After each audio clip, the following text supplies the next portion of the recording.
when you're flying, it's about correcting your own pitch. The plane's constantly off course. Yep.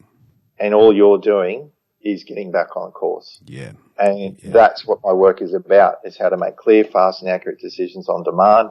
We aim it towards business owners and entrepreneurs and people in transition, because you people are the ones that are going to make it happen. You're the ones that are going to impact the world, because you're willing to take responsibility, to be with what is, and make a decision. Welcome to the Get Invested podcast, where we share great conversations with experts from all walks of life to uncover their secret know-how on where they invest their time, their skills and their money, and the benefits that this has created. You see, the truth is that everyone invests. Every minute of every day, we're investing our time, our skills, our energy and our money in something. Some of us are investing consciously, some unconsciously, sometimes for good, sometimes for bad, and sometimes for no impact. Get Invested will help you to start living by design, not by default. I'm going to help you to make it happen, not let it happen. You'll hear the top tips on how you can live with conscious intent so that you can live more, work less, and leave a living legacy by investing now. Listen to the show to discover the top tips on how to get started, make the most of your investment journey, and ultimately to be living your dream, not someone else's. More episodes can be found on iTunes or at bushymartin.com.au/get invested. Thanks for listening, and now let's get invested. Hi, freedom fighters. How do you make decisions? Do you go with your gut? Or do you consider and rely on hard evidence, data, and research before doing or not doing anything? Now, the first way can be quick and the second can be slow. The first revolves around your heart and your gut, while the second relies on your head. The first tunes into the unconscious and the subconscious mind, while the latter relies on the conscious. Going with your gut or your hunches is about honouring our heart and our gut-based intuition, while the evidence-based approach revolves around our head and the rationale of our brains. So one is about intuition, while the other is about intellect. But which way of making decisions is better? As Malcolm Gladwell muses in his great book, Blink, The Power of Thinking Without Thinking, unfortunately we live in a world that assumes that the quality of a decision is directly related to the time and effort that we went into making it. We believe that we are always better off gathering as much information as possible and spending as much time as possible in deliberation. We really only trust conscious decision making. But there are moments, particularly in times of stress, when haste does not make waste, when our snap judgments and our first impressions can offer a much better means of making sense of the world. Decisions made very quickly can be every bit as good as decisions made cautiously and deliberately.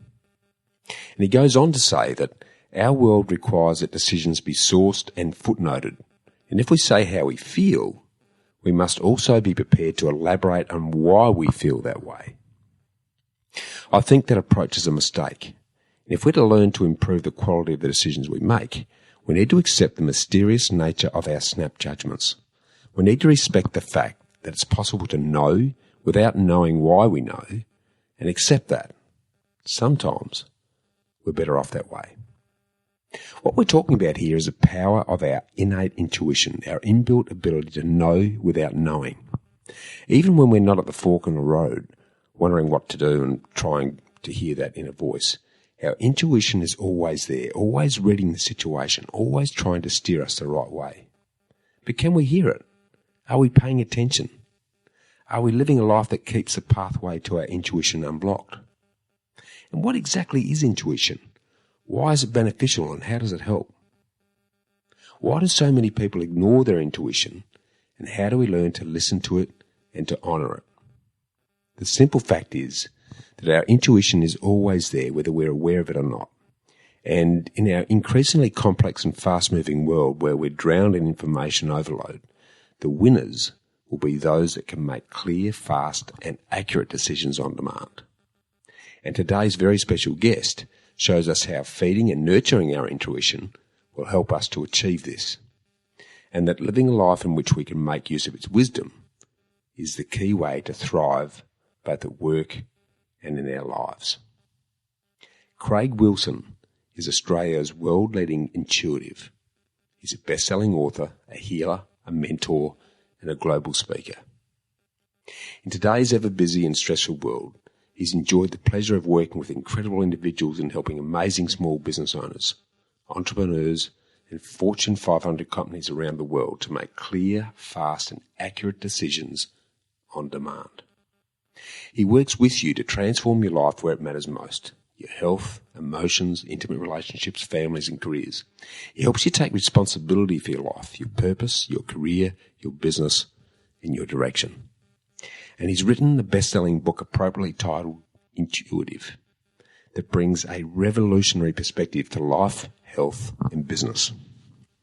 It provides entirely new insights and actions into what it really takes to maximise and leverage your intuition to achieve and sustain success in today's increasingly demanding world.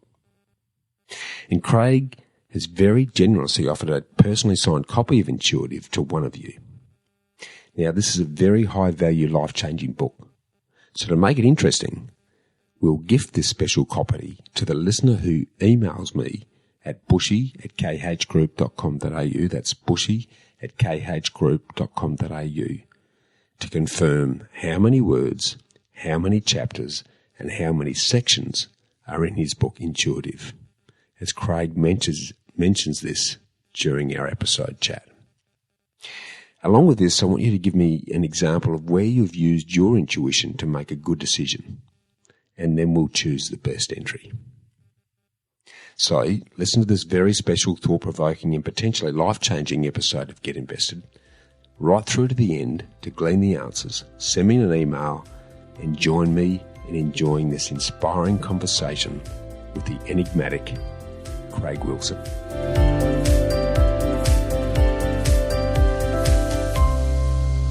Hi, freedom fighters.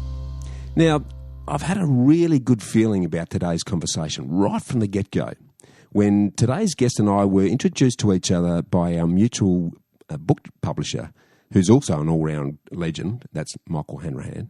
So welcome, and let's get invested, Craigh Wilson. Great to be here. Thank you so much for having me, Bushy. No, real pleasure, mate. The universe moves in interesting ways, and quite unexpectedly we've managed to hook up, and the very brief conversations we've had already, I know that we share a lot of similar views on the world, and you've got some quite groundbreaking work that you've been doing in the intuition space, but also across the board, which I'm really keen to dive into. But before we do that, mate, without me or the others second guessing, can you give us a bit of a rundown on who you are and what you do, please, buddy? My name's Craigh Wilson Intuitive, and I help business owners and entrepreneurs build 7 to 8 figures and beyond by doing what they love and using their natural gifts to make a bigger impact in the world than they ever believed possible. And our goal, Bushy, is to impact 7.7 million leaders, which can be community leaders right through to business owners and entrepreneurs and corporate leaders. And the 7.7 is there because, like the 100th monkey, if those know, it's that 0.01% of the world population. So we want to empower the 1% of the world so that intuition, which is, this is the difference with our work, which is coming from our heart and our gut and our brain in the right order, will change the world. So that's the legacy. And if I can take my last breath knowing that that's set up, then I'll be a happy person, and the world will hopefully be a better place, a happier place, and a place of joy. And I'm sure we'll talk about it, but much more wealthy rather than just rich. Yeah, I love that, mate. That's a massive goal, and but with the ripple effect of the work you're doing, very achievable, mate. So very keen to support you on that journey. But thank you, mate. I'd love you to take us through your personal journey today and share with us some of the stories, the challenges that you've been through Right. And go back as early as you can, if you're happy to, please. That brings us to where you are today, because I think the listeners are really going to tune into your story, mate. Thank you. And I suppose a quick segue to that is I'm an author, speaker, and mentor, and that'll give you a bit of a preface from where I came from. So if we go right back, I recently, in the last few years, wrote the book Intuitive, best-selling book, which is all about that we're all intuitive, and that is true. But some of us, as you know, are more intuitive than others, naturally or empathic. So when I was a kid, nearly 50 years ago, I was able to notice certain things about the world, which were normal to me. So when I was a kid and in the cot and look around me, I could see energy. And every time I talk about it, Bushy, I become aware of it. I can see it. I can physically see it. Like auras, it's like energy fields around things. Absolutely, but it's even at probably more of a subset of that and more of a meta level. Is I actually see flickering, and I can actually see energy moving around me and in different directions. Wow! I just thought it was normal, and then I could see colours and different things as well. But I'm talking about as a child, like I'm talking about in the crib right through to the 18 months old, that kind of thing. And Amazing. Then I was able to sort of put my hand out, and I could actually touch it and spin the energy one way around me and the other way around me. And I just ask for people to be open, because we'll talk about the science of this. Just stay open and enjoy it. Then I was able to use telekinesis, to actually move the energy. So I would visualize it going one way and it'll go the other. And it was just a friend. It just felt like it was part of me.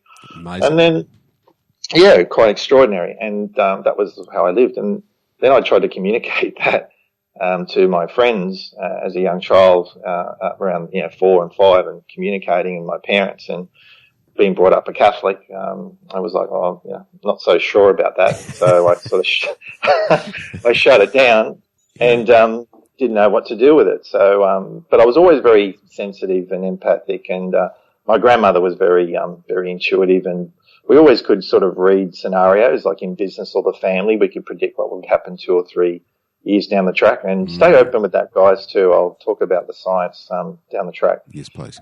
So then around the age of 9, as you know from the book, I had a very extraordinary experience. So I'll just set the scene. So I was in my boardroom. I'm in the boardroom now. I was in my bedroom. I didn't have a board. Well, maybe I did. I wasn't a fucking business guy back then. So it was late 70s. I was on the northern beaches of Sydney, and I was looking out the window, looking up the street, classic 70s kind of scene. Red brick house, that kind of thing. And I remember feeling sort of this energy above my head, and then I felt overwhelmed. I felt this energy coming through my hands. And I want to just make the point that back then there was hardly any television in Australia. The only influences we had was Star Wars, maybe Battlestar Galactica, and Empire Strikes, and Star Trek. Yeah. So I didn't really have anything to go off. I'd never talked about anything like this or had an experience. So, and what happened was I was actually looking into my hands, and I could see the whole universe. Now, guys, I'm not talking about some flash. I'm not talking about an image, like something like, some psychic. I'm talking about physically, my whole hands were energetic fields. Wow. And I could see star systems and solar. It's like I could see the whole Milky Way inside my hands. Yeah, and this is age 9, mate. Age 9. Wow. How did you feel then, mate? Because there'd be an absolute torrent of emotions flowing through you at that point, I would have thought. Well, yeah, it was, and it was what the voice said. And I'm going to preface this. So listen to me when I say it. The voice said, "You're not from here." Okay, now that's a big thing to say. Wow. If you, coming from corporate, guy who advised prime ministers, being involved with venture capital, setting up banks, down now. But imagine 9 years old being told you're not from here. So wherever we come from. But you got to remember, I believe we're universal beings. We're part of a higher power, which I call God. So I'm not saying I'm an alien or anything like that, but we all come from, we come energetically, potentially come as a soul. You get the whole idea. Yeah. I shut it down. It was an amazing experience. I turned my hands over so I could see it both sides, and there's energy all around me. And I never spoke about it again until I was 30. Did you tell your brothers, sisters, or parents at the time? No, I think it was like a movie. It just shut down. Like, it was almost like I was shown this glimpse for, I don't know, a minute or two. Yeah. Maybe a minute. I can't tell you how long it was, to be honest. I'd say it was probably a minute or so. But time becomes almost irrelevant. It could have been time. Yeah, well, that's correct. Yeah, and that's right. When you look at all the science of the things, multi-dimensions, it's all coming out. There's so much coming out on it. Yeah. And it was like a gateway that opened. I shut it down. I don't even remember having a need to talk about it, Bushy. Yeah, okay. It was a program that opened up and shut down. Yeah. And then all of a sudden it came back to me when I started looking later in life, once I'd been meditating for many years. So that was huge. I was a very sensitive kid. So, I played rugby and football for the school. I was a good player. But I always cared about the players. I was very aware of my body. I could have gone on and been a pretty good footballer, but my dad said, "You want to play first grade?" And I was like, "Well, I enjoy the camaraderie shit, but I had too much respect for my body." Yeah, and, okay. Yeah, and I mean that from a knowingness, like coming back to, this is a precious system. Yeah. And if you look at all the ancient knowledge and people like Don and Tyler Tolman, they'll tell you, a lot of buildings, how you see the apex in the building, like the pyramid, that's actually built on the human being. Yep. It's not, houses are not built as houses. Houses represent you as a human being. Yes. Yeah, well, the pyramidal form, having been an architect for 20 years, if you sit in under the apex of a pyramid energetically, it can be very powerful. So the body is very important. So from on there, I always knew I would make a difference from a young age. So going back to when I was very young, 1 or 2, I knew I would be at a time of great change. And that it would be, I suppose from a Catholic point of view at the time, thought it would be apocalyptic. Yep. That God would come. Yep. I would say it's much bigger than that. My concept of God is the biggest concept of God. The universe is the one thing. I don't get caught up with labels anymore. No. At the end of the day, scientifically, everything is one. Everything is connected. Yeah. That's proven and continues to be proven. So whatever label you want to put on it is fine. I'm not a religious person, but I believe that we are part of this greater power, and we are an expression of it. And as an expression of it, it's like that, you and I are part of that one tree, and you're a branch, Bushy, pardon the pun, a bushy branch, and I'm a branch as well, and we are an expression of that consciousness. Yeah. So as an expression of that, that's where all the synchronicities and again, I'll talk about a little bit of science as I was sharing earlier with you. Our DNA is an antenna receiver. It sends and receives information. Yeah. This is more and more solid science coming through. That's why you can go into a room, a business, or, if you're with a client or doing a property deal or an investment, you get a vibe, a knowingness whether you can do business with somebody or not. You know it straight away because their energetic electrical field, which is what the human body is, where electricity is giving you information and you're giving information to them. Yeah. And then as we get more sophisticated with the work we do, then we can read people from one moment to the next and learn how to make decisions. So, we're going to dive into that as we progress through the exercise, mate. Because to move onwards from there, I knew I wanted to make a difference in the world. So part of me was this budding capitalist, want to become a CEO, chairman, blah blah blah. Yeah, and did that come just jumping in there because there's real parallels with my upbringing as well, and there was just innate knowledge that you're going to make a mark. That sits there. Is that something that came from within, or was that also reinforced from your parents, or where did that come from? Look, my parents were hardworking middle class people, and savvy, and that my grandmother was an incredible entrepreneur, and in a medium sense, not in extravagant sense. My father was very good. My dad is the millionaire next door. From America, for the American analogy. Yeah, no one would know it, but he set himself up. Yeah. Yeah, he set himself up, but he's an everyday streetwise man who set himself up. So I learned the street smarts, but it was innate. I had more drive than I knew than anyone. I had more ambition, but it was an altruistic ambition.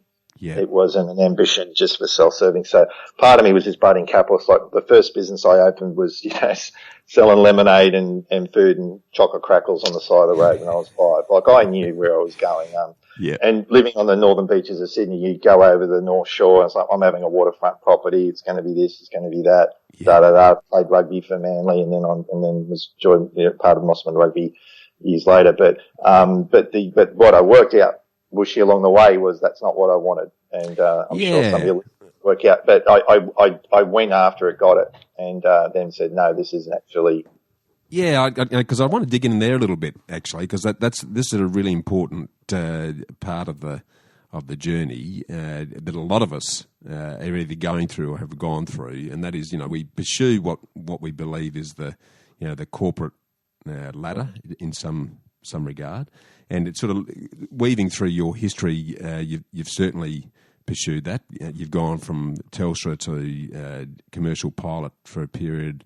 And then a number of startups in a various software roles, right across the board. So clearly you've got some very strong communication skills and ability to read situations that's probably underlying all of this.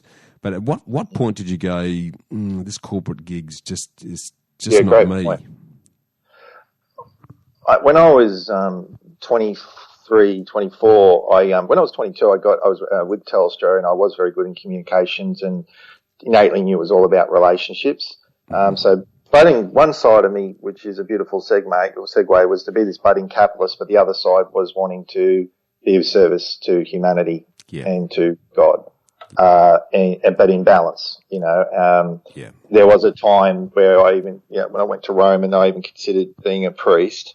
Yeah. And at that time, you want to be a bit hard gig these days for lots of reasons. But but I like people. I like women too much. But I had a very strong faith. But I knew I was put on this earth to make a mark. And now I'm helping other people make their mark. My mark is helping other people make their mark. Yeah, love it. That's my mark. Yeah, love it. And so what happened was, trying to get back on track here, Telstra.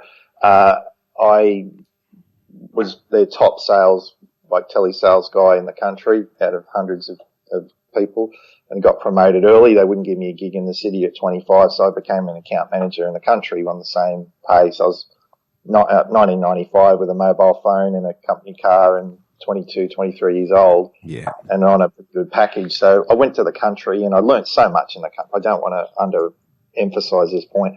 I learned so much about relationships in the bushy country. We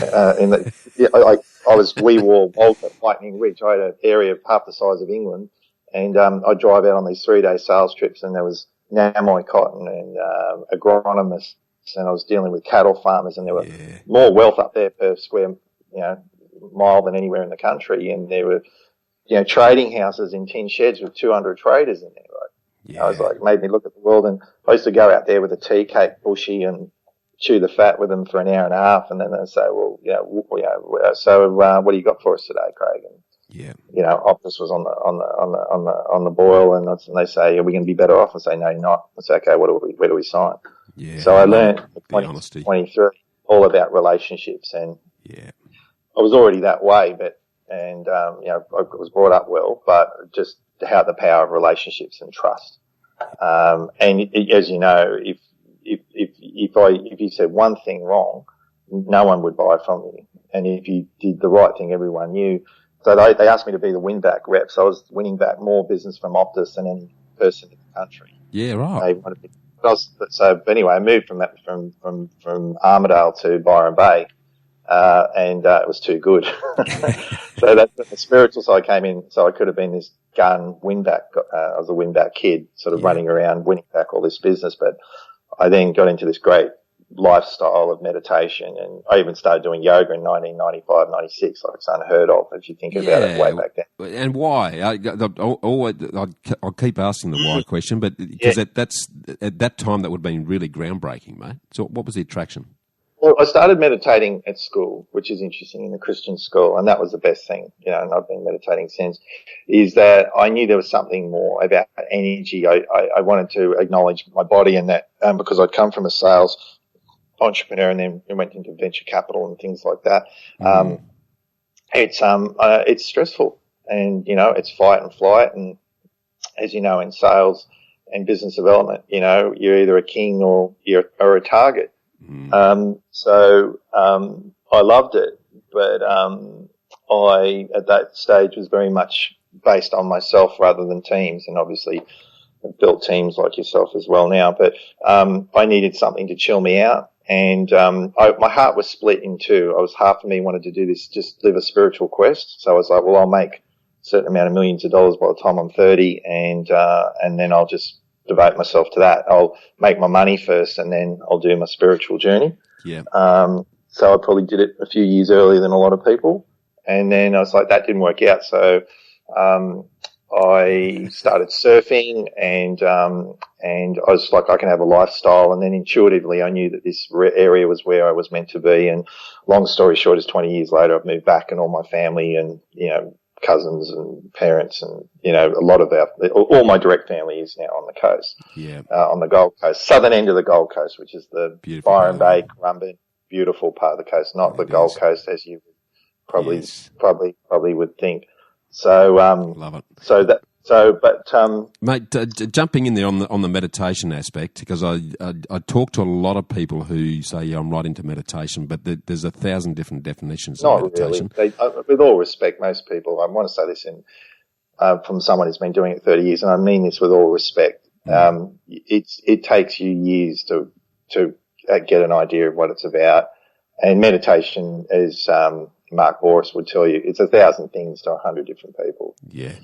Yeah. Swimming in the pool, doing laps, people will call a meditation. And having done a lot of lap swimming, it's great, but it's an active form of meditation.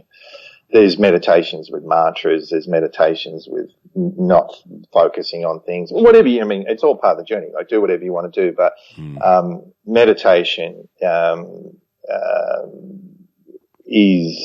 starts by slowing down, and just being aware of your surroundings, your environment, and mindfulness. But real meditation is clearing your mind, clearing your emotions, and having direct benefit. And that's where I've become a business intuitive. Like, a lot of people meditate and go, oh, yeah, it's good, but I don't sometimes have a lot of motivation after I meditate. I just feel sort of happy. And I say, well, that's great, but how would you like to actually start getting a direct benefit from that, or making a decision from that? That's where intuition comes in. But it's great, though, that everyone is more open to mindfulness and meditation, but there are many levels of meditation and ways of hacking it, which is what I've done, where we can do it in minutes or seconds. You can sit for an hour, 20 or 30 minutes, but listening to apps is good, but there's nothing like being in the presence of or in a guided group with someone who really knows what they're doing, because they raise the intention up.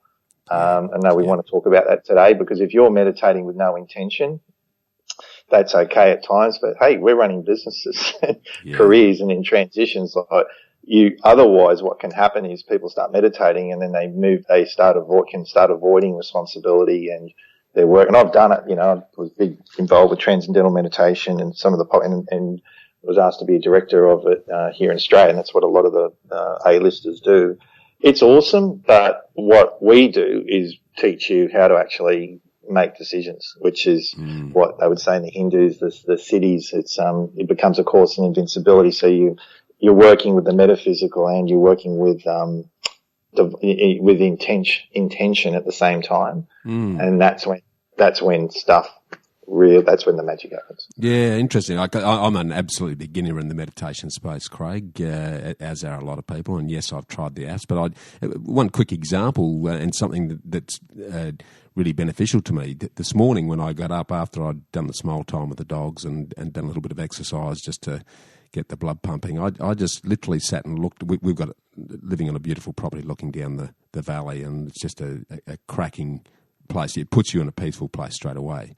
But I just sat for 10 minutes and starting with gratitude, I'd start with 1,000 thank yous, mate. That's generally how I start. And I just imagined how good our conversation was going to go today, and got up from that feeling really positive, energised, because I had the intent of knowing that we're really going to share some great stuff today. So, and I'd love to add something to that to amplify what you just said. Would you be open to me? Please, please, mate, please. And when I say that to everyone, I suppose I'm at that point now as a media contributor, be a disruptor in this space. A lot of people are sort of claiming to be experts in this field because they've been meditating for 3 months or 12 months. Yeah, and good luck for them. That's fine. I'm not. But what I'm trying to say is that what I would say to you, Bushy, that's awesome. But what about if you added to this? If it was best and highest, we're going to have a fantastic, session today, Craig and I. So when I use intuition and meditation, if it's best, it's great, we're having a great time. But when you say if it's best for others, if it's best for me, then you're getting the universe, life, whatever you want to call it, God, going through you, so that the universe actually comes through you. So, and as I talk about in my book, Intuitive, become a beacon of light at the end of the book. So the universe sure wants you to be happy and joyful and successful. And what you'll probably find, if you spend time with Bushy, it's like me. It's like money is a byproduct of joy and self-expression. Yeah. Money comes at the end. That's why we're not talking about that right now, although we will talk about actual outcomes and real financial results. But it goes from a way of thinking to a way of feeling to a way of being. So you can think logical, and I was, in investment banking and all that, and I enjoyed that, but I love being in my heart. And but when you can start resonating from your heart and saying, well, look, if it's best, I want to do business with this person. If it's best, that person in the ambulance will be okay. I don't know if you heard that was an ambulance. I did, yeah, we did. But what I'm saying to you is if it's best, so therefore you're trusting yourself.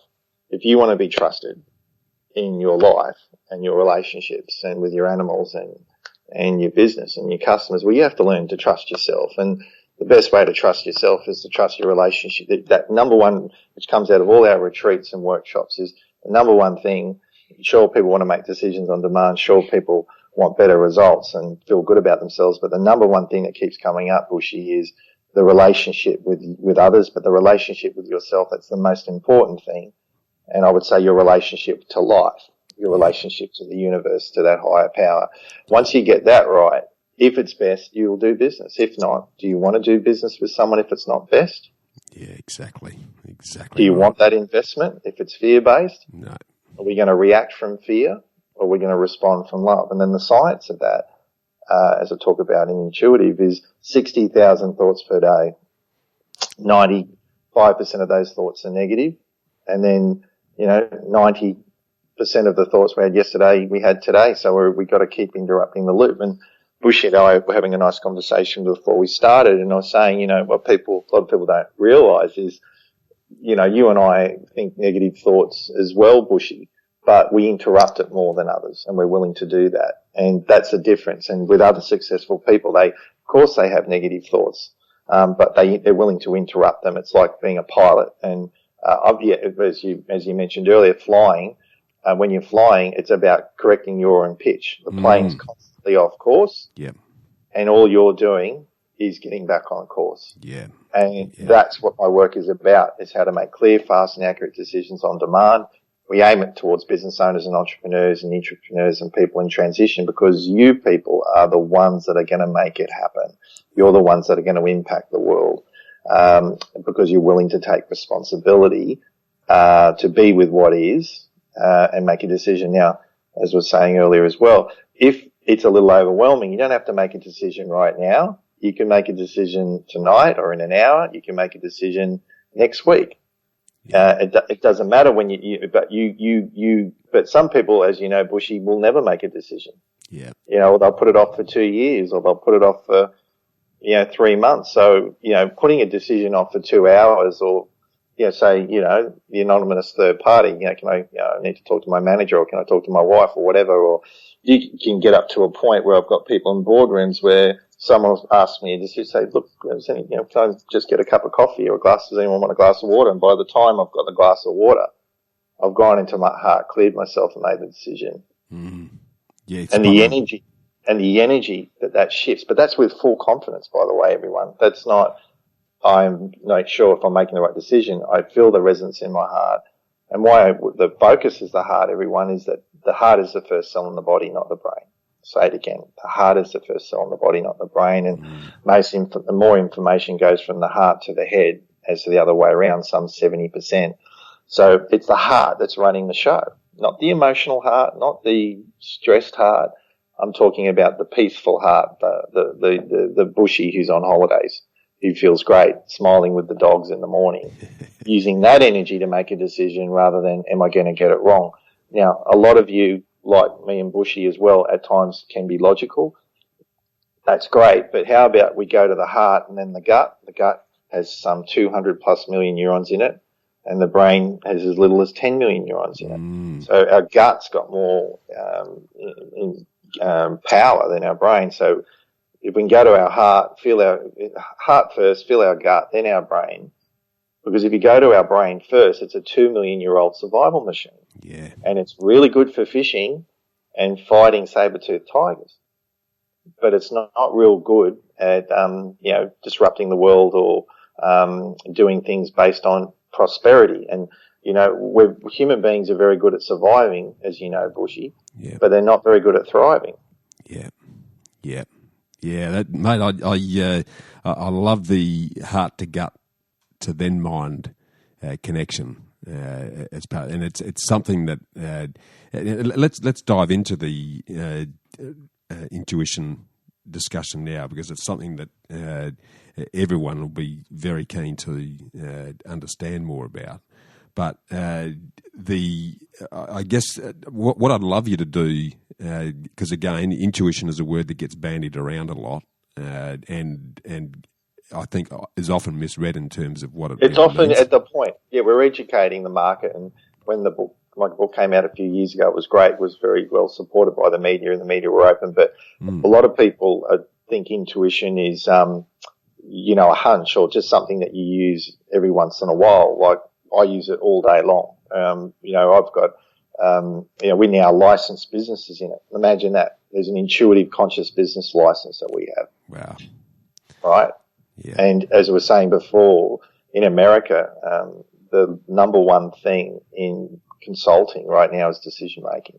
Yeah. So imagine you can have all the data in the world, and having worked with SAP and those sort of consultants, Pricewaterhouse, Deloitte, so you get all this information, guys, or those of you who've worked with that, you're still running off spreadsheets. But if you can't make a decision consciously, with confidence, then you're screwed.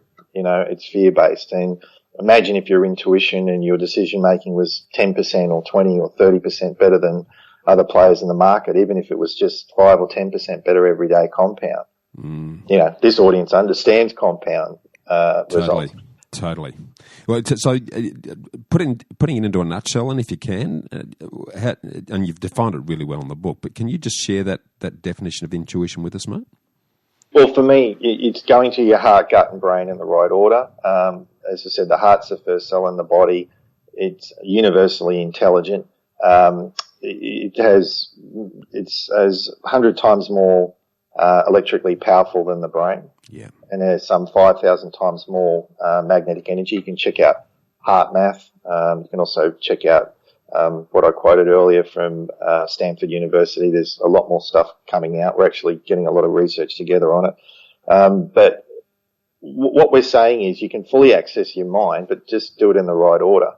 So get yourself comfortable, and we'll talk about that. So I can't give everyone an experience right now, obviously, on the podcast, because people are doing different things. So what we do is we do nothing, as you know you did this morning, Bushy, before your gratitude. And doing nothing is, in my world, is just sitting quietly or lying down. And to start off, just do it for a minute or two. Now, that's going to be as easy and as complicated as it sounds. Right? But it's very powerful, and sometimes you're going to have a lot of thoughts, and sometimes you're not. And sometimes you're going to feel sensations, and sometimes you're not. Yeah. It's never going to be the same. And I've never articulated quite that on a podcast or media interview before. I'm going to say that again because it's going to give you a lot of freedom. It's going to be different every time, guys. Every time. So don't think, right, well, this is a process. Yeah, it is, but you're dealing with 75 trillion cells and thoughts and feelings and what happened today, and it's all epigenetics and your intergenerational stuff. So very quickly on that, we have an energy body, mental, emotional, physical, biological, chemistry, DNA. Yeah. And just to prove the science on this, I'm actually been asked to speak and chair by the Professor of Innovation at the University of Melbourne in a couple of weeks on intuition and how to make clear, fast and accurate decisions on demand. And just to show you who's on the committee, you've got Google, Amazon, Deloitte, RMIT, the list goes on. So this is a multi-trillion-dollar industry. If you're open with meditation, then watch this space. And intuition is the jewel on the crown on the top. And it was funny because Bushy, you said, "Oh, you're on the crest of the wave," but like yourself, Bushy, I've been doing this for 30 years, so I've waited a long time to be in the right place. So, as Gary Vee would say, people were a bit confronted by it 10 years ago. I've dedicated the last 10 years specifically to intuition, but it's the jewel in the crown. So we do nothing first. And what's most important with the technique that I've developed and fine-tuned with doing it for over 10,000 hours is then to let go through the earth. So just feel your body, feel it release. Feel your body, feel it release. Feel your body, feel it release. Because sometimes you'll hear the more esoteric meditations, which most people mean well, but just saying, okay, I want you to feel your body and let go. No, you need to actually do it. You need to actually connect. If you're patting a dog or you're feeling the love that you have for your wife or your partner, then that's work. Like, you've got to actually visualize that. You can't just go, "Oh yeah, I love my wife." It's not going to work, is it? No, spot on. Absolutely spot on. Right? So you've got to let go and let go and let go again in perpetuality. So that's one. The second step is to actually bring your thoughts up. Because if you don't bring your thoughts up, what's going to happen, Bushy? Yeah, they'll bury and fester. Exactly. They'll bury and fester, or they get you stressed. And then stress creates problems. Up to 98% of all illness and disease from Harvard Medical School, leading medical school in the world, is stress and trauma. We don't want that. If you've got stress and trauma, what happens to your IQ after 7 minutes? 50% reduction in IQ. 50% reduction. Yeah. So if you're making decisions like that, and the other thing is, then your cortisol, then you have sleep issues. So not only by doing this intuitive process, as we said earlier, you get yourself right. You've got to get yourself right first, and that's when you get your health right and you get your business right. So we allow our thoughts to come up. Now, when we allow our thoughts to come up, we allow our positive thoughts to come up. We allow our negative thoughts to come up, and we allow some numbness to come up. And you might go, "Oh, if I'm numb, then if I'm thinking and my head feels numb, there's nothing going on." Well, actually, what it is you're protecting yourself, because there's actually something underneath that. Yes. So we do that, and then what you do after that is you thank your mind for sharing, because your mind has conscious thoughts. Yep. Whether they're your thoughts or programmed by television and media or work or your parents. Yep. And we thank them and we wish them well, lovingly, and let them go. And then we feel our head, we feel it release. We feel our head, we feel it release. And we do it for a minute or so. Just doing those two things makes a difference. Then we get into the emotions. Yeah. And it's just a matter of sitting comfortably or lying down and feeling our body, scanning our body from head to toe. So you're saying, in your instance, with your lovely partner, is very empathic. Yeah. And we feel what's there and we acknowledge what's there with no judgment. The same with the thoughts. We're not judging our thoughts. We're just like an old friend, just giving our thoughts and our emotions a chance to be heard. Yeah. So we allow all our feelings to come up, and then we say thank you for sharing. And again, we lovingly let them go, and we feel and release. We feel and release, and we feel and release. Okay, and then from there we start bringing energy in, because the frequency of love and unconditional love with no conditions, like your wonderful dogs, and in a relationship or children, that love with no conditions is the vibration that we use. And this is the massive difference with the work that I've researched and lived in all these decades, and having been born with it. You've got to bring the love in. You've got to bring the heart in. You can follow processes and systems, but if there's no feeling, if there's no love there, then it only works so far. Yeah. And that's why my branding, if you look at craighwilson.com, it's all about the heart. We've got the heart branded. The heart's everywhere. Yeah. Not a lovey-dovey heart, a love with no condition.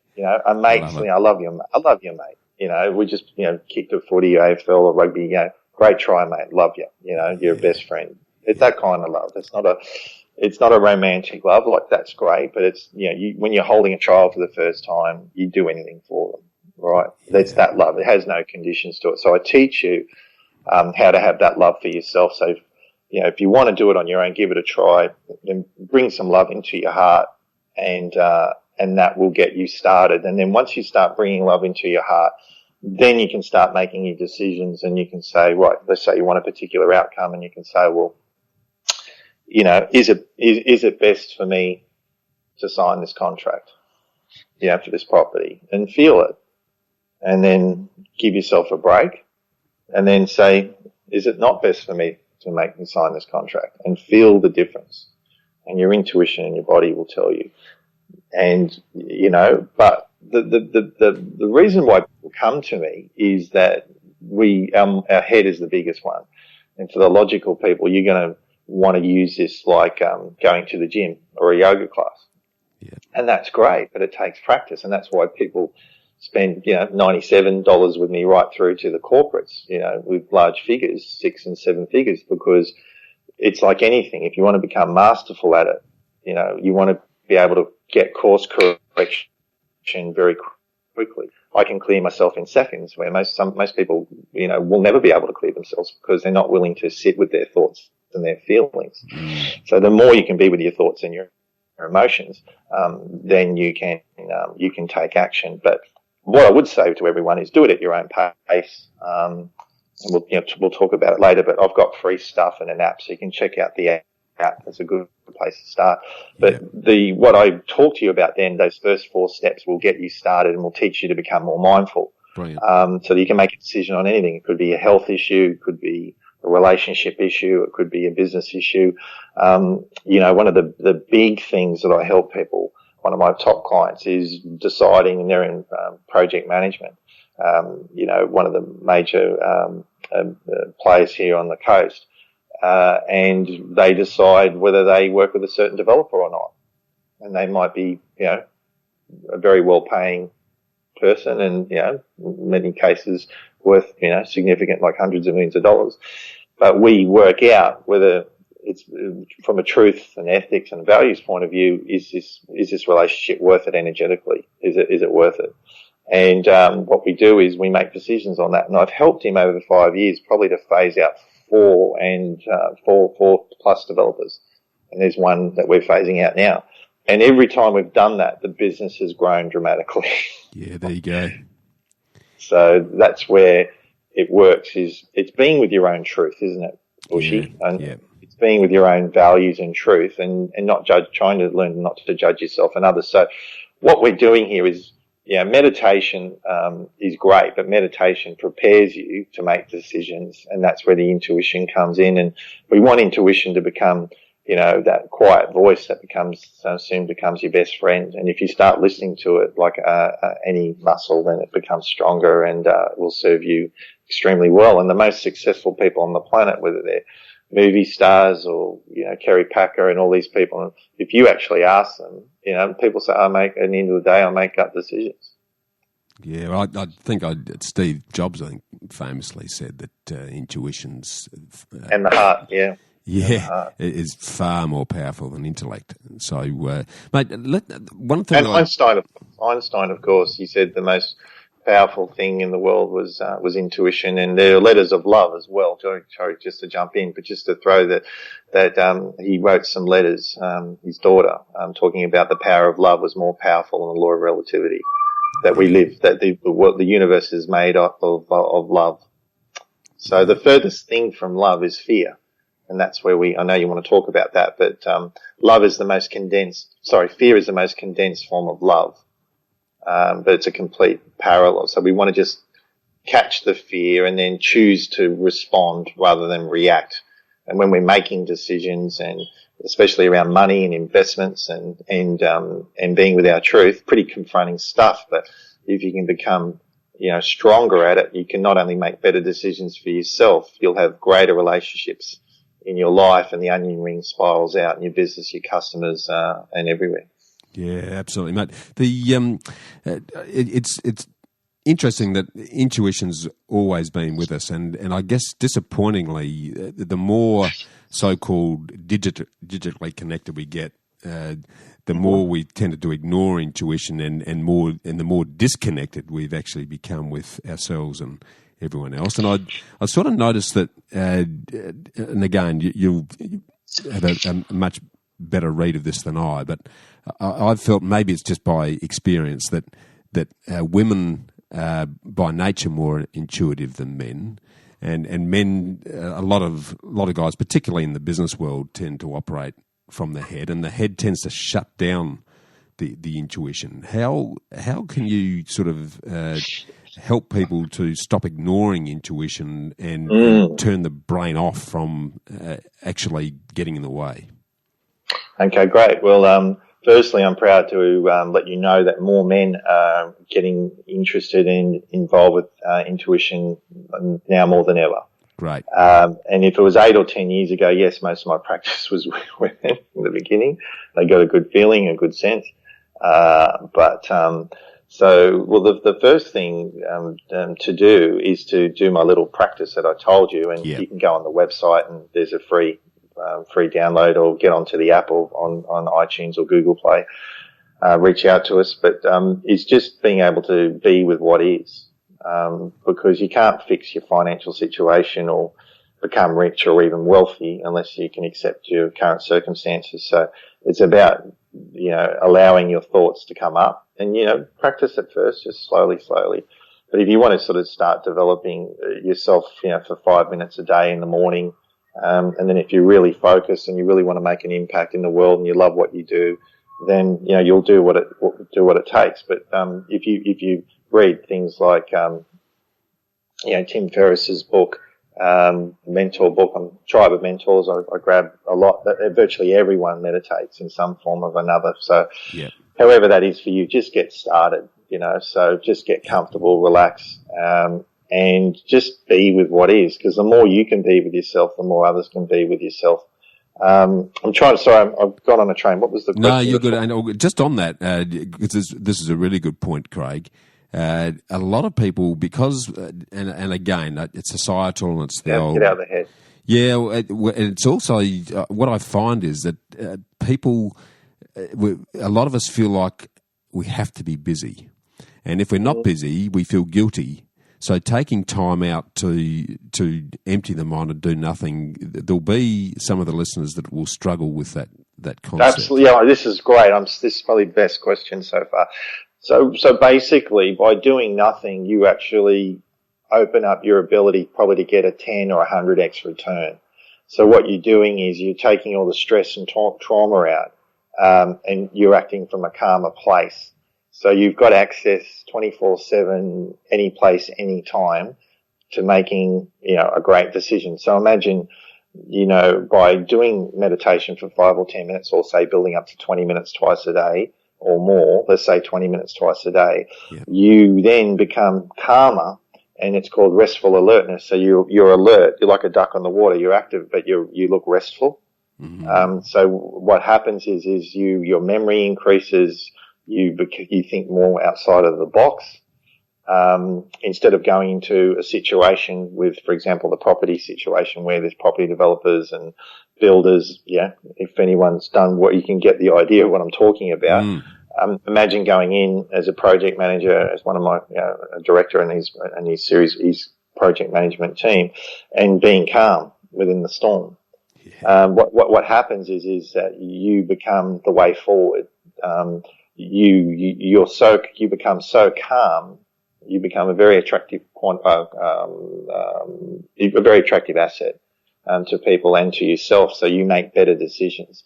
You make decisions that are not only in the best interest of you, but others, and they're not fear-based. So you get more time. And guys, you can still use your brain.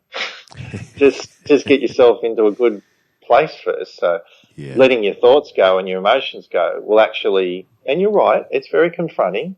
It can be. But the more you do it, and do it at your own pace, that's the big thing. Do it at your own pace. Yeah. Like going for a walk or a jog, it will reward you so much. Like, the earlier you find out information, it's like, the Godfather, and I say this in a nice way, find out bad information early. Like if you've got a problem, or it's a prevention, it's a financial prevention, it's a relationship or a health prevention, is that the more that you can slow down, you'll realize it's not about activity, it's about outcomes, it's about productivity. So say no to being busy and say yes to being productive. And what I would say is, because I'm working, with an incredible team in the US with venture capital at the moment, a good friend of mine in the United States, and we work in each other's businesses, and I mentor the venture capitalists as well, which is cool.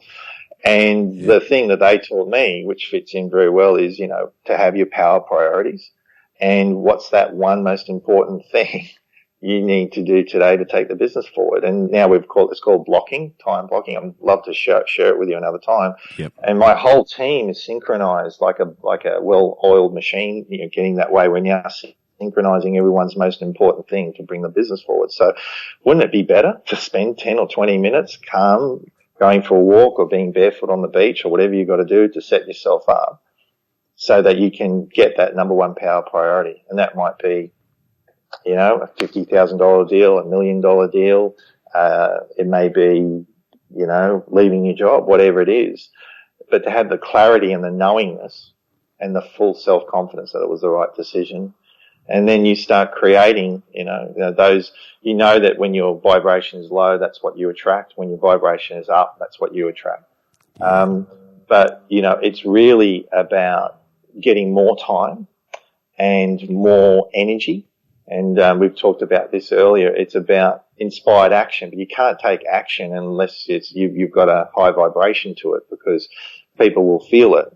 They'll feel your heart energy. And there's more and more science on it, but do your research. You'll see, the human heart can be measured at great distances. Yeah, let's dive into that. That analogy you've used, where you take a couple of molecules of your heart and put it in London, and you're in Melbourne, you're going to feel them. Talk us through that, because I reckon it's really interesting to share, mate. Yeah, I'm trying to remember the exact quote, but so when 9/11 happened, there was something interesting. I'll probably say it the wrong way around, but back around the time of 9/11, there were all these measurements of the Earth's frequencies were all over the place. Yeah, I'm like, what's going on? And they checked the Earth and all this kind of thing, and what I will say is, I'm not sure if we can find this on the internet anymore. It's becoming harder to find certain stuff. But what I was told was, and this was in a media piece, that there were two satellites measuring the Earth, and what they found was it was the resonance of people's hearts after 9/11 were being measured from space. Wow. Right?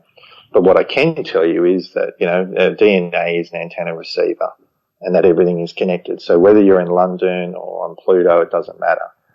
We're all one, and it's instant. And once we're clear on ourselves, we can connect into other people's energies, and that's where synchronicity comes in. Or you think of somebody's name, and then they call you because they're thinking about you.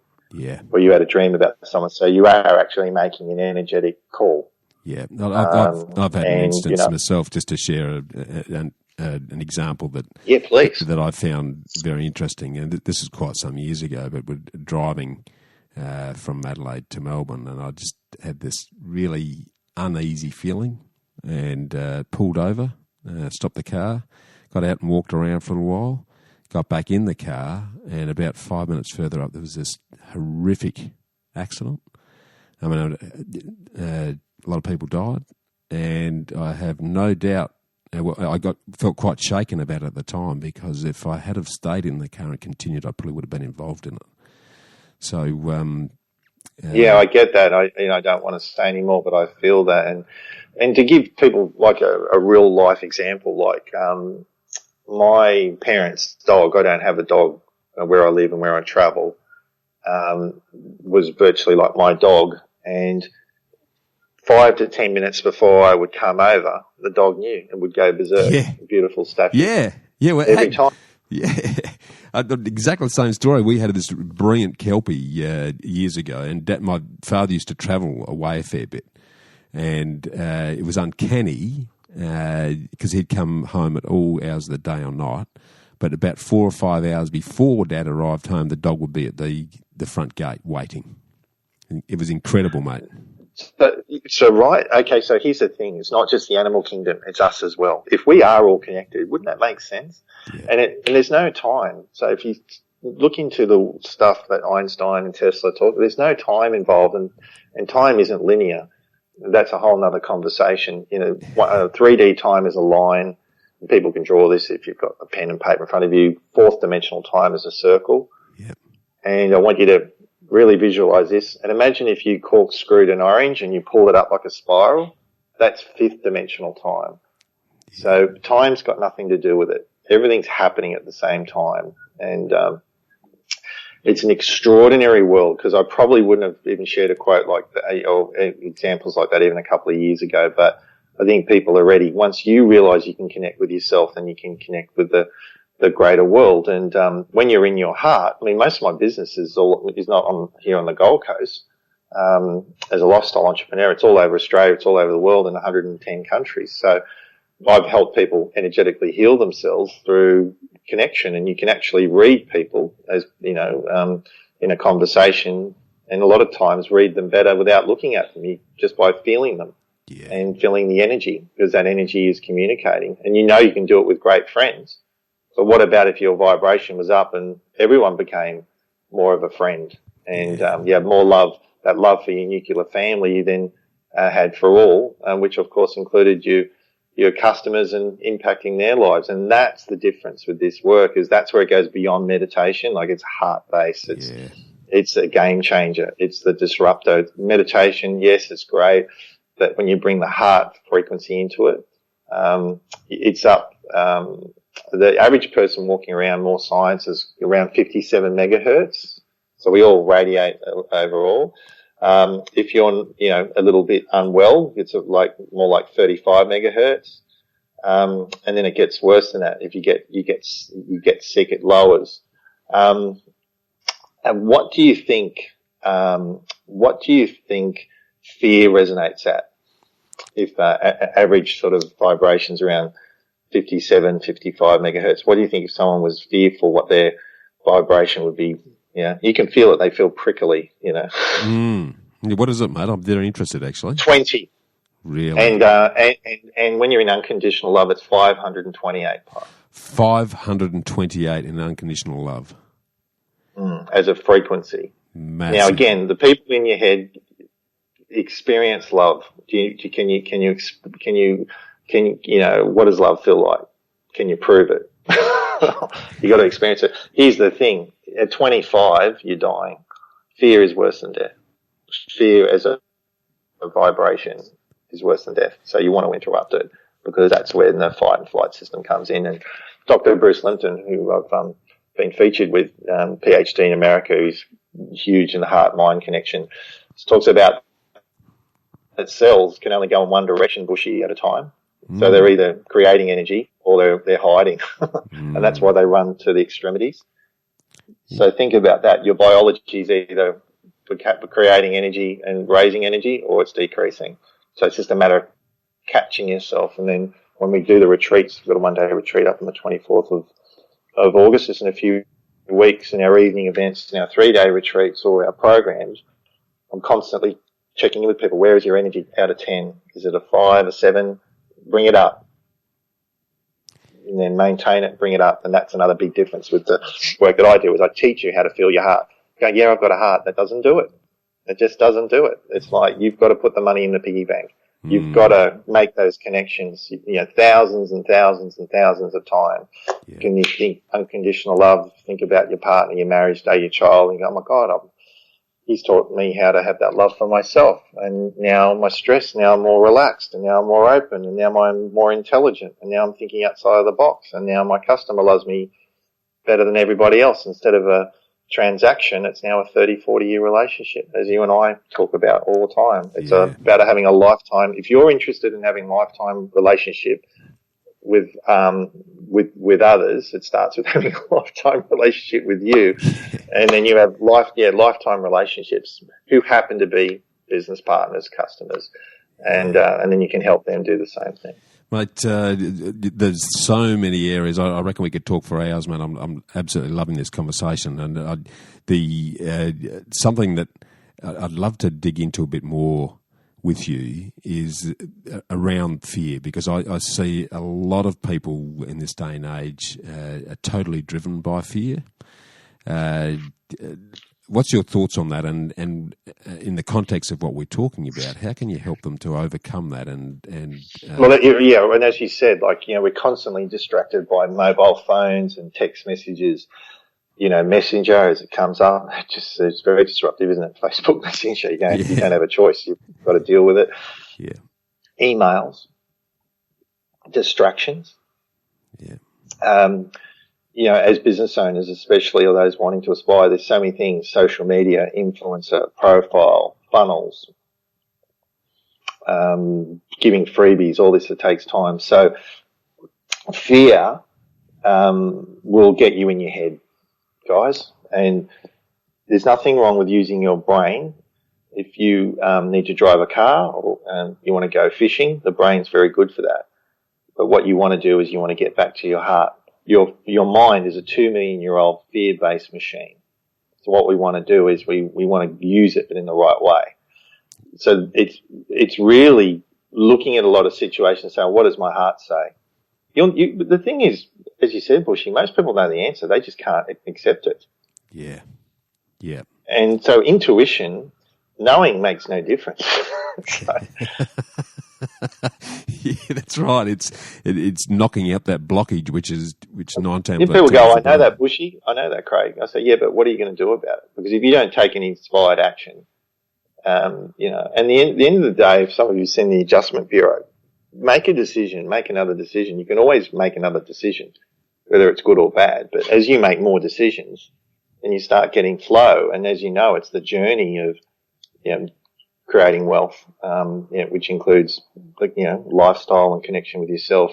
It's the journey, it's like us, we're saying with the podcast, it's wonderful for the business, but just the learnings that you get from other people and to actually be able to connect with people. So fear is what stops you. It's a killjoy. It will keep you small, and it's programmed, as I said earlier. You have the energetic mental, emotional, physical, biological, chemistry, DNA, and this is why I can talk with universities and doctors, because that fear, it's so great you say it, at an energy level, everything is one, and they talk about it in the philosophy, as above, so below. It can't be created or destroyed. It's completely perfect. At an energetic level, subatomic level, you are perfect, completely well.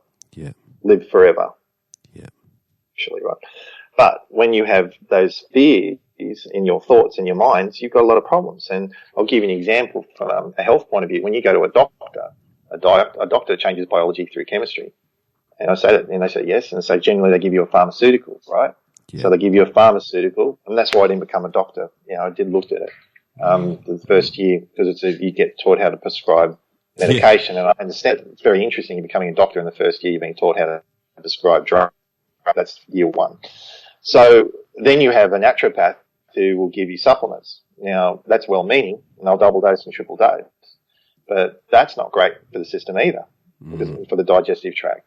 So where I'm going with this, guys, is, as I said earlier, if 98% of all illness and disease is stress and trauma related, and we're changing biology through chemistry, and for every drug that you take, there's a side effect, generally 3 to 5 side effects for every drug you take, you're not getting to the source, are you? So And in the United States, up to 1 in 3 people, have complications or even die from side effects. So we're not getting to the cause because it's the stress inside the cell at that higher level, that mental and emotional and physical stress is causing the problem. And we're all the way down trying to change biology through chemistry. So imagine, and actually we'll give an example, Bushy, we can do it now if you're willing to participate in a quick example. Yeah, great. If you grab your left hand now and make it really tight, really clench it so it's, it's shaking. Yeah. And then let it go. Yeah. What if I asked you what absorption rate do you think, if that was your cell and it was so stressed with toxins and everything, if you even had organic food and everything and your cells were that stressed, what absorption rate do you think you would have in your cells by taking something or even eating organic food? Virtually nothing. You're really right. It's single digit. So just grab your hands again, your left hand, make it really hurt. Yeah. And then slowly open the hand. Slowly, like a claw. Yeah. Now stop.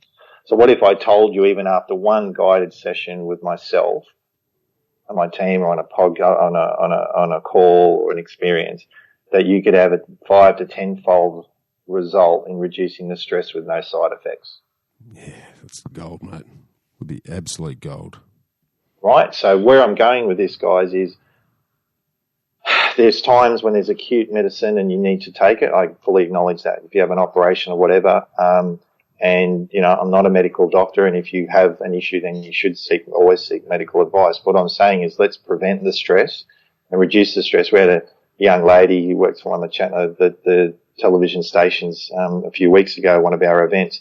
Her anxiety level, good on her for saying it, was at a 10 because she was moving overseas in a new relationship, and just after a 25-minute guided experience with 40-odd people, it was down to a 1. Right, mate. Massive, mate. Absolutely massive. So what I'm, again, saying to everyone as an educator is there's difference between meditation and meditation. There's a difference between playing in your local AFL and playing for Hawthorn or the Cats.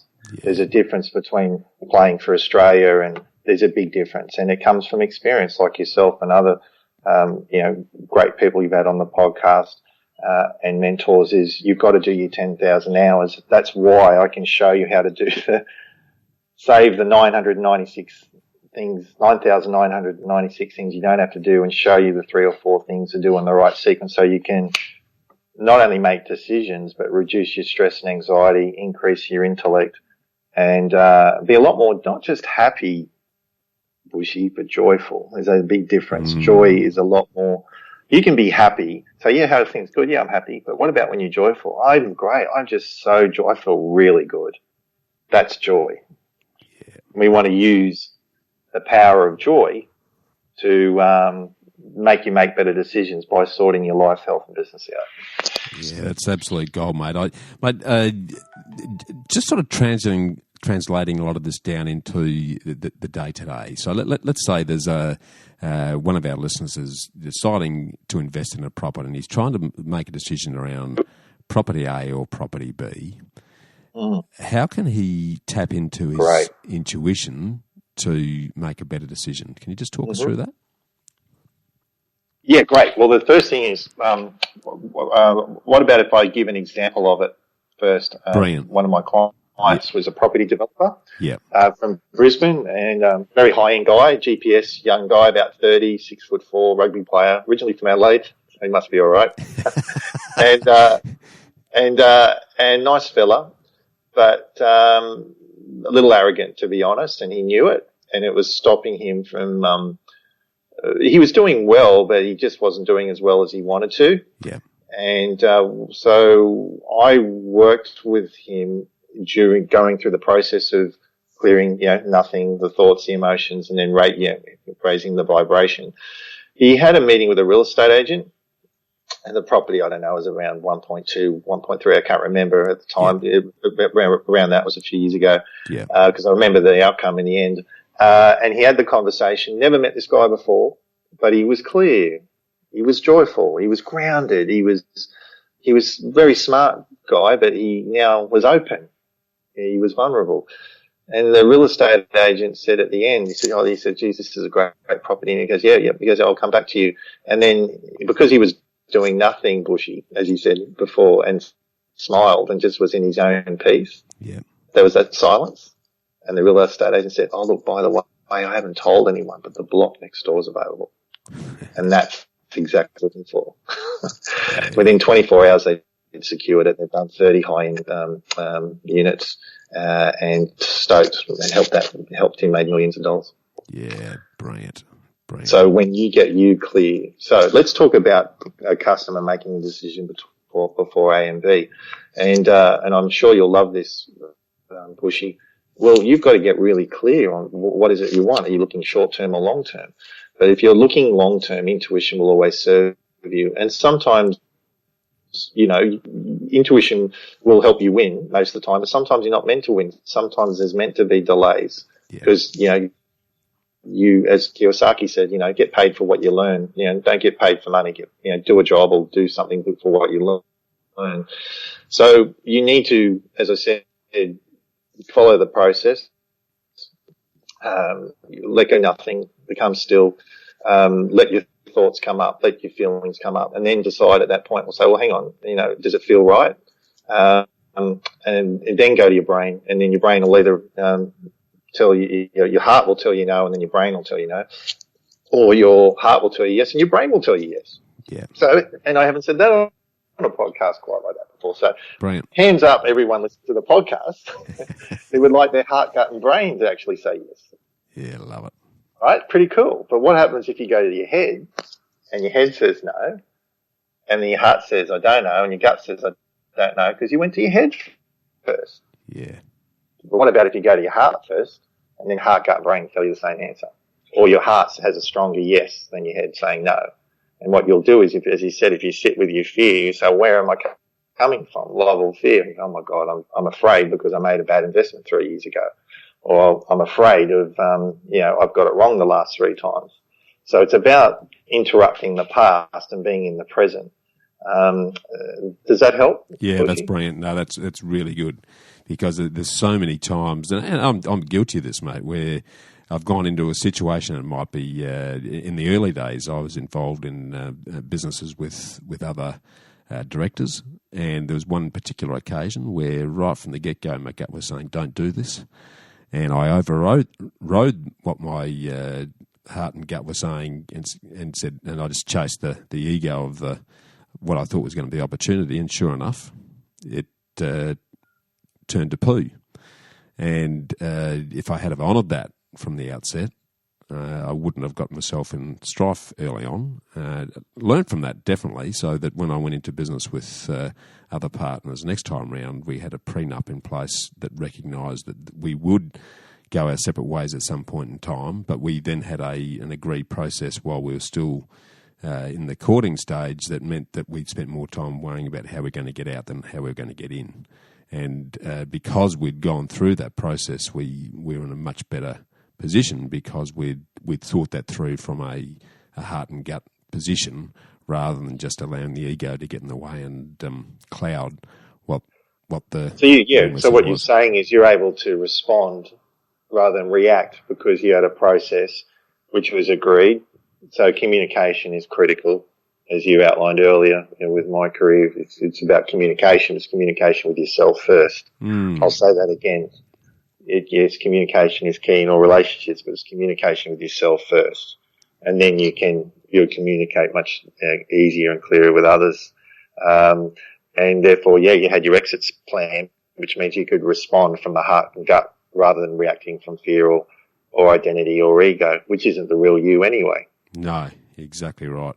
Mate, you live an awesome lifestyle now as a lifestyle entrepreneur, and what I've seen consistently with successful people, and I make a habit of studying this, and have done so for 35 odd years now, what I've noticed with every single one of them is that not only do they invest in their career and their work, but they also invest in other things that effectively will replace their income so that they can continue to do what they love without necessarily having to be driven by the fear of money. in your situation, mate? You're investing a lot in your business infrastructure and the ecosystem. Are there other things that you invest in outside of that? And do you mind sharing that with us, or will be investing in to put you in that position long term? Yeah, intuitively, beautiful segue. So what I do is a calling. I'm never going to retire. I absolutely love what I do. Obviously, if you go back to that very unique experience of seeing the universe in my hands, so I know I have a unique role on the planet, and so I just love what I do. Business is the most profitable vehicle on the planet, as you well know. Yeah. I put everything into it. I have been what you would call significantly rich on paper previously, but walked away from that to do this, and then experienced having money, not money. I think you wanted to talk on that, so I haven't shared some of the hardships yet. So if we've got time, I can share it. If not, yeah, if you do that now, that'd be awesome, mate. If you wouldn't mind, So I'm just trying to remember, and what you asked me first was So the wealth from the point of view is I'll segue to that. So when I did the transition from corporate, software, setting up software companies in Asia Pacific, some of the big names like SAP and et cetera. Pretty tough gig. You got to have a certain skill set and tenacity, persistence, insistence, and consistent. Persistent and insistent and consistent, as Grant Cardone says, is critical. What happened was when I realised, I ended up setting up one of the largest special purpose vehicle funds during the GFC. Wow! And I had both sides of Parliament, government wanting me to work with them. I also had helped to put together a license for Aboriginal Bank. Was advising a couple of prime ministers, if you think back then, bipartisan. And so it was pretty cool. I was working 18 hours a day, and I was making like BRW wealth, and and then just going, what, I this isn't doing it for me, and I got really stressed. And before that, a year or two before that, I was in the energy sector, so I had contracts with Energy Australia and had some of the largest retail energy contracts. Again, I didn't come from the industry, but I was very good with relationships and a good business sales model. Yeah. And then I was around the 35-year-old age. I collapsed standing up in the toilet, just about to sign a major contract. And I said, I'm too young to die. And they found me in the toilet, and I didn't know what day it was. And anyway, that was not good. And then I then cleared myself. And from the energy, I got involved with the venture capital and the banking. And if you guys have seen, some of you would know, what's it called? Dragon's Den, and what's the other one that just finished up? Oh, yeah, the same thing with the Shark Tank and those similar types of things. Yeah, yep. So imagine that, but there's $100 or billions of dollars involved. So I was on that, and I ended up there where I would review deals, and I was one call from a hedge fund. Wow. That was a very interesting experience. I bet. Massive. And that's a whole, I could drink scotch and wine and talk about that, because you find out how the world operates. Let's just say that. Yeah. And I just decided that I was a man of integrity, and I put together a special purpose vehicle, and you make money out of money, and involved with all the top banks and Lloyd's of London. And if you've seen the latest Wall Street movie, everything's moving so quickly, and you're asking questions. You ask a one-line question, Bushy, and you get an 8-page response from the underwriters and insurers, and you say, geez, do I really want to do this? And what happened was, without speaking too much about the deal, it was involved with us buying some assets and creating a AAA asset, and we were buying it at a discount, and they were life insurance policies, and these people were ultimately selling their life insurance policies because they were told they were going to die. Now, this is why I was part-time, building up my practice. I'm going, hang on a minute, I'm supposed to help people heal, use their intuition, and what, I'm going to profit from millions of people selling out their life insurance policies to me to create a AAA asset? No. I went, I can't do this.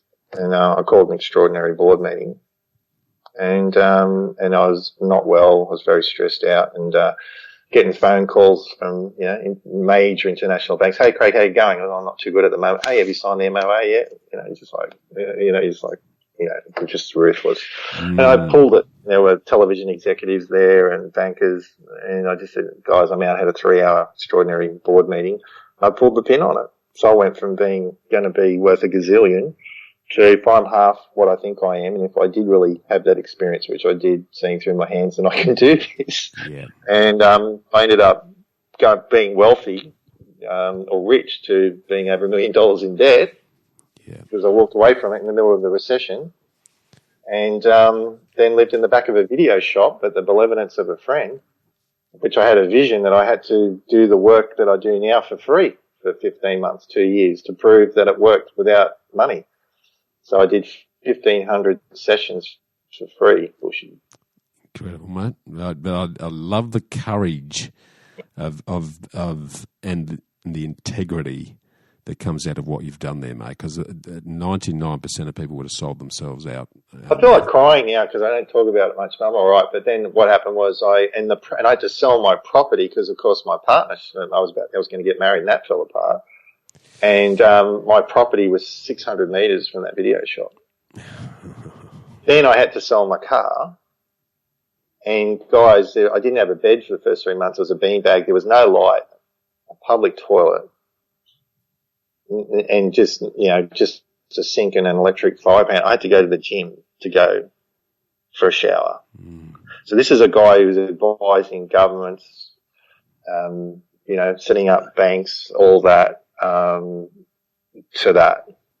And I knew I had to go through it, and I used to see people in the park and some pretty senior people have a coffee, and then from that, I built the practice that I'm today, and I came up north, went back to Byron Bay, and had that wonderful experience, but I had very nothing, and now we've obviously got a 7-figure plus growing business to 8 figures and beyond, but it's been a lot of bloody work. And if you think just being intuitive and trusting intuition is going to get there, well, as you know, Bush, you think again, it's putting the structures in place. So what we've got now, to answer the second part of the question, is the business, but I've set up a team and leaders. So to impact 7.7 million people, we can't do that on our own. No. So all the people in my business are leaders. I'm partnering with a venture capitalist in the United States. I'm on the US speaking tour. I've got 4 other books that or 5 that we're doing. Right. And what I'm creating is systems in place to teach you how to use your intuition rather than me being the pooh-bah. It's like, look, we've all got it, but if you don't listen to it and you only use it when you feel like it, well, that's not it. And so I'm teaching people to be with what's going on and to learn to overcome their being confronted, to be so touched, moved and inspired by what's possible in the world. That's why I'm wanting to work with the entrepreneurs who want to grow 7 or 8 figures, want to make an impact in the world, because you'll listen to that impact more than you will to being confronted or overwhelmed. And that's why it's people like you and your audience that are our ideal target market, and we'll bend over backwards to give you everything you need and meet you where you're at, to give you everything you need when you're ready, and we'll meet you where you are and we'll inspire you, to take that next half step. To talk about from an investment point of view, I'm moving into commercial property, because we're expanding here and globally, and probably more real estate at this stage to, park the money. I'm a very big believer the Gold Coast is on the way up. And we'll look at other places, but it's the business, and it will be commercial property. And the intention of our will probably be more of that, and maybe even some seed capital at some stage with the growth business. Yeah, awesome, mate. Look, I feel like we've only just scratched the surface, and we could go in a million. I know, it's been a while. It's been really good, mate. And what I am going to do is I'm going to get you back, and we're going to dig a little bit deeper into some of these exercises, because I just think that would be wonderful. At the front end I think everyone will benefit from it, because to hear this the first time, we've said some made some pretty big statements. But what I'll tell you is I'm owning that. And as a media contributor, if you look out, there's more media coming out over the next couple of months like you. I'm going to be bolder with this. So you're going to hear it. Love it, mate. People need to hear it because I care enough about you, if you're listening, that, I'm confronting you to say, how much do you really want to make your mark? And if you do, then the road less travelled, isn't it? It is, mate. It is, absolutely. Brilliant. Mate, before we jump into the ambush round, which are the quick five that I get everyone to tap dance to, for those that are as excited as I am around the potential to tap into their intuition to just make better decisions and enjoy better lives and make bigger contributions, what's the first step to reach out to you? What do you suggest they do from here to really start to immerse themselves in everything that you can offer them? I think, reach out to us at craighwilson.com, book a discovery session with one of my senior people, and let's find out what's for you. That session's all about you. We don't sell to people like you, Bushy. We will go on the website, get some free stuff, listen to some of the podcasts on the front page of the website. Yeah. The new Intuitive podcast is out soon. And, download the app. Just get in communication with us. We'll meet you where you're at. And then from there, we've got regular events here on the Gold Coast, and we're looking at having webinars and things like that. But just get in contact with us, put your details in, and let's find out where you're at, where you want to get to, and we'd love to help you get clear on where you're at and help you make decisions, really, which is really what you do as well, Bushy. We're here to actually help people make decisions, and if that's to move forward or not move forward on a deal or work with us or not, we just want to help you make the best decisions that you can, because life is nothing but decisions. It is every second of every day, right, mate? Mate, your book Intuitive is a must read, and you've been very generous in offering a copy to one of the lucky listeners, and I'm going to ask the listeners to share with me on our Facebook page an example of where you've either benefited from your intuition or you've ignored your intuition and what's happened. Exactly. And we'll have a read of that, and between you and I, Craig, we'll choose the best one to send out a copy. For those who miss out, make sure you download a copy from on your Kindle or buy a copy. It really is an eye-opening read. It gets you to rediscover what most of us have been ignoring for a big part of our life. So I really encourage you all to do that.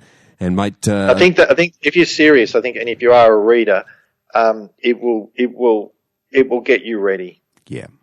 It will get you ready, and everything will make more sense.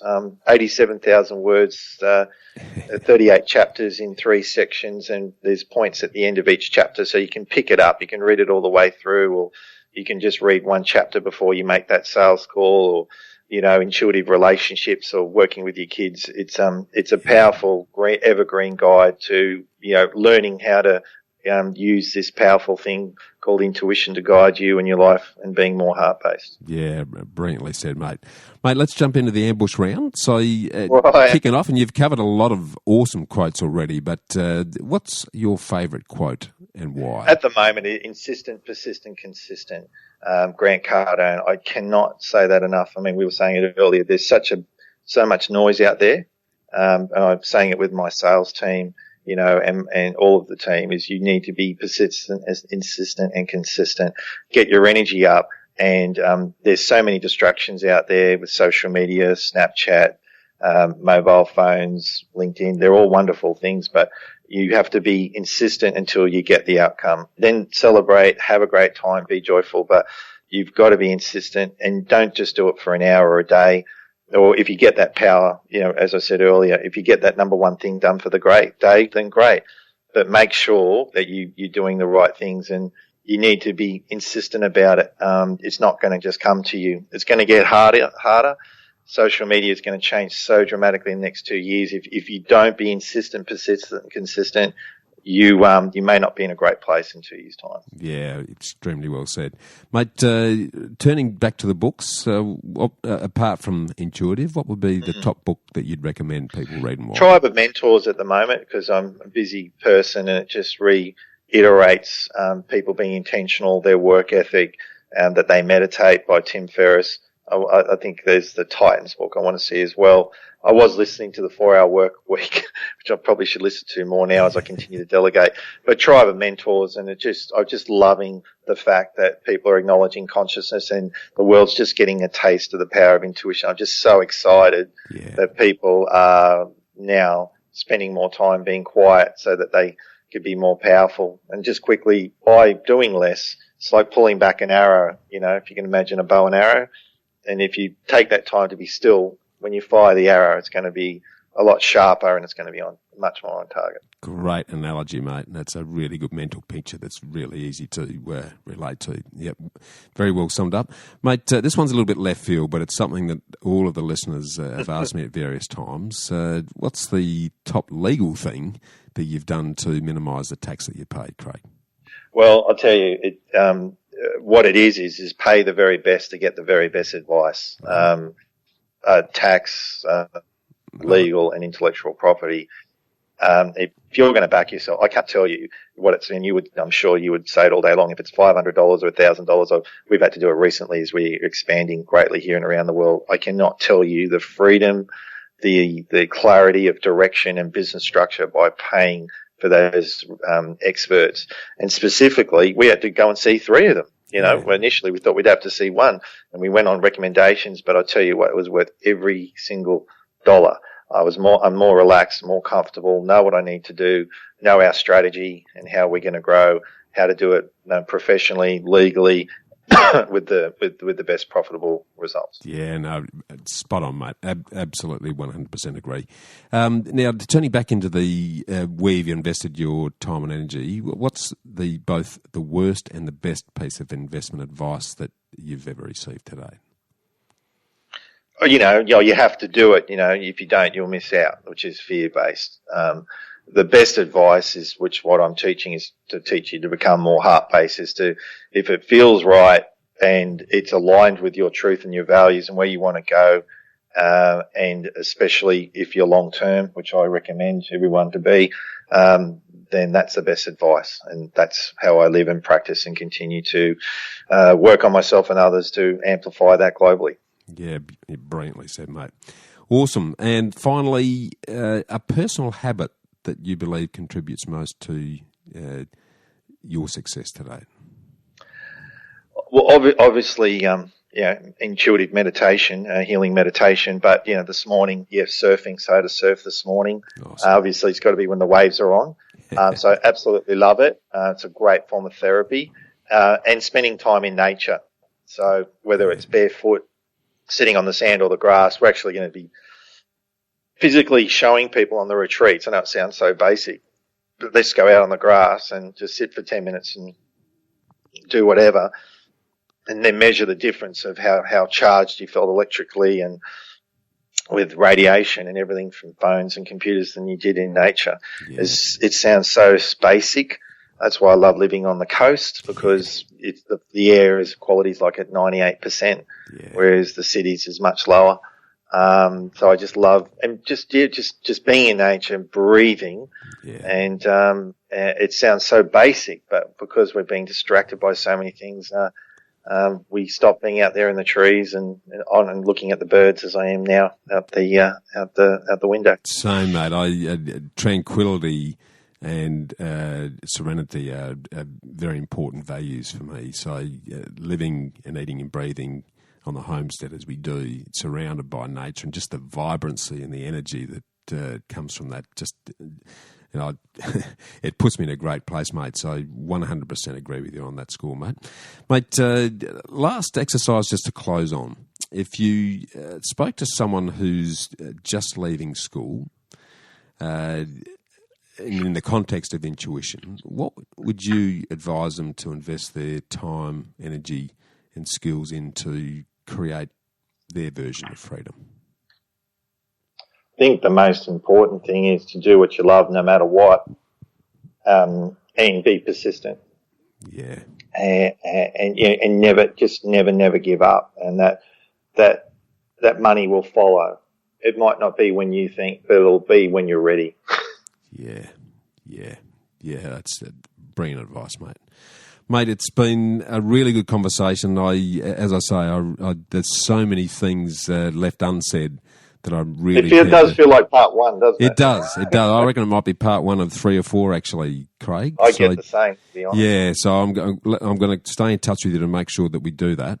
But been very generous of your time. I know how busy you are, mate, in what you're doing. Well, as I said, I was willing. It's one of the longest podcasts I've done, but the reality is that I know how much you care about your audience and your joy, and like yourself, I mean, we share the same publicist, but we'll keep that to ourselves. But you realise, as other great entrepreneurs realise, and as I do my best to do, is it takes a combination. It's not just doing what you love. It's a lot of focus work. It's a lot of intention and a lot of structure, and there's not too many people out there like you in the Australian landscape. So I honour you and what you're doing and your joy that you bring to this space. And that's why you've had the accolades and continue to do as well as you do. So thank you. Very appreciative, mate. And likewise, I'm going to be following and supporting what you're doing in every way possible. So you just yell out and how we can help you do that, mate. Not that you need my help, by the way, but it's been an awesome exercise and the start of some great things, mate. So thanks again, and looking forward to Take 2 in the very near future. Thanks, Craig. Thank you, Bush. Cheers, mate. Well, freedom fighters, how good was that? To get a summary of all this investment gold in the show notes, just email me on hello@khgroup.com.au. That's HELLO@khgroup.com.au. Or check us out at www.bushymartin.com.au/getinvested. I look forward to joining you next week for another episode of the Get Invested podcast. So thanks for listening, and as always, dream as if you live forever and live as if you'll die